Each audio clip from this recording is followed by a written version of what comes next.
మన దేశంలో కంట్రోల్ ఉండదు. ఇప్పుడు అమెరికాలో అడ్డదిడ్డంగా ట్రాఫిక్‌కి ఎళ్తే గనక ఆ తర్వాత నీ వెహికల్ లైసెన్స్ రద్దవుతది. అరబ్ దేశాల్లోనే అదే ఉంటది. భారతదేశంలో ఆహ్, ఏమాత్రం డ్రైవింగ్ రానోళ్ళకి కూడా డ్రైవింగ్ లైసెన్స్ ఉంటది. రకరకాలైనటువంటి ఇష్యూస్ ఉంటాయి. ఇప్పుడిప్పుడే కొంత కంట్రోల్ చేసే ప్రయత్నాలు చేస్తున్నారు.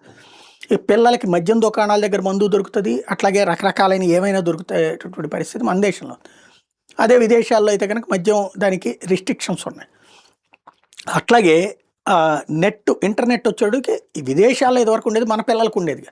ఇప్పుడు మనం అలవాటు చేసేసుకుని మన పిల్లలకి అలవాటు చేస్తున్నాం. చిన్న పిల్లల్ని ఇదివరకు ఆడించడం అంటే ఓ బంతి ఇయ్యటమో, సరదాగా తిప్పడమో ఇది జరిగేది. ఇప్పుడు చిన్న పిల్లల్ని కంట్రోల్ చేయాలంటే ఏంటి అంటే ఓ సెల్ ఫోన్ చేతికిచ్చేయడం.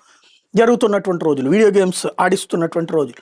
దాంతో చిన్న పిల్లప్పటి నుంచినే సెల్ ఫోన్ జాడ్యం పెరిగిపోతుంది. అందులో యూట్యూబ్‌లా, వీడియోలా ఇట్లాంటి వాటిటితో ఓ పక్కన వ్యసనంగా అయిపోయి విదేశాలలో చివరికి దాని వలన మానసికంగా మారిపోతున్నటువంటి పిల్లల కోసమని ఆస్ట్రేలియా వాళ్ళు కూడా 16 సంవత్సరాల లోపు పిల్లలు అక్కడ ఇంటర్నెట్ వాడకూడదని నిషేధం పెట్టారు.